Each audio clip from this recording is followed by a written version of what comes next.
Congo resistance. Numero 9.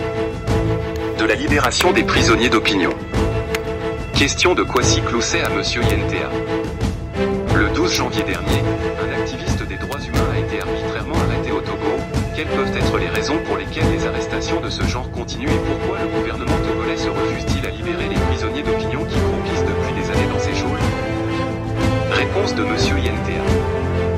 L'arrestation de Sokor Sitsope Honoré, alias Mafexio, le 12 janvier 2025, est un exemple récent de la répression des droits humains au Togo. Les raisons pour lesquelles ces arrestations continuent sont multiples. Répression de la liberté d'expression, le gouvernement togolais réprime sévèrement toute forme de critique ou d'opposition.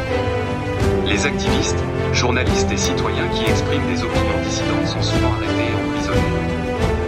Système judiciaire contrôlé, le système judiciaire au Togo est souvent accusé d'être corrompu et contrôlé par le pouvoir politique. Les arrestations et détentions arbitraires sont courantes, et les magistrats sont parfois utilisés comme des bras armés du pouvoir politique. Intimidation et dissuasion, en arrêtant et en emprisonnant des activistes, le gouvernement cherche à intimider et à dissuader d'autres personnes de s'engager dans des activités similaires.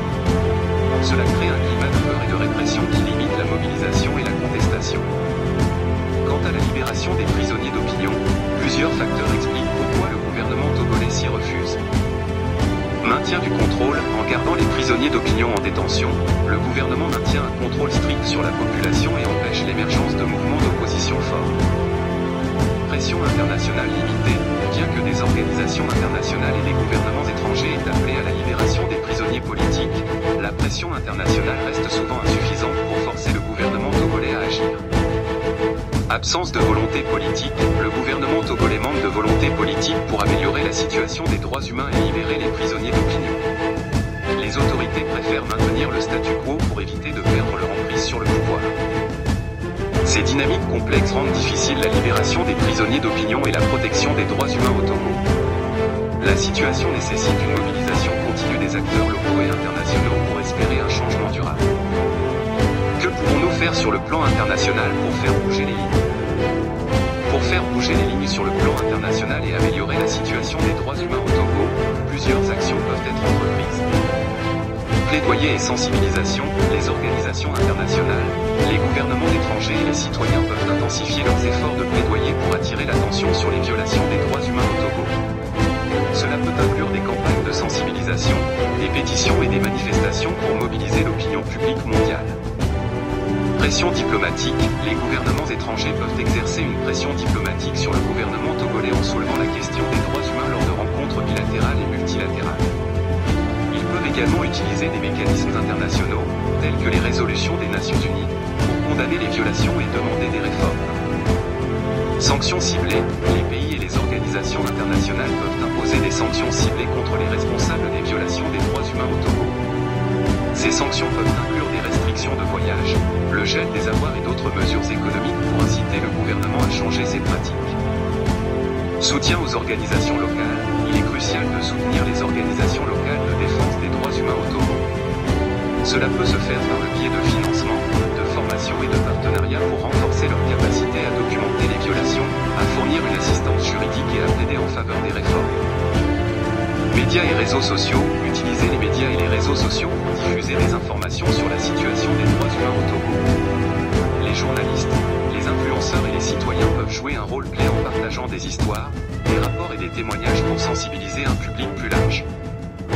En combinant ces différentes approches, la communauté internationale peut contribuer à faire pression sur le gouvernement togolais pour qu'il respecte les droits humains et libère les prisonniers d'opinion.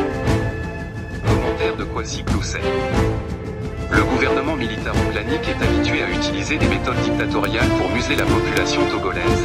De plus, il est habitué à nos réclamations et à la pression internationale peu forte à son endroit. Il va falloir donc au peuple togolais de changer radicalement de méthode pour arriver à se faire écouter au Togo comme sur le plan international. Voici nos propositions. Lorsqu'un activiste est arrêté au Togo, nos protestations doivent désormais être délocalisées et ne plus se concentrer sur le lieu où notre compatriote est enfermé, à savoir le SCRIC, la gendarmerie ou le commissariat du coin. Nous devons désormais étendre nos protestations au Togo devant toutes les préfectures, gendarmeries ou prisons des villes sur toute l'étendue du territoire, et en dehors du Togo, à toutes les ambassades du Togo et institutions des droits de l'homme comme le siège des Nations Unies,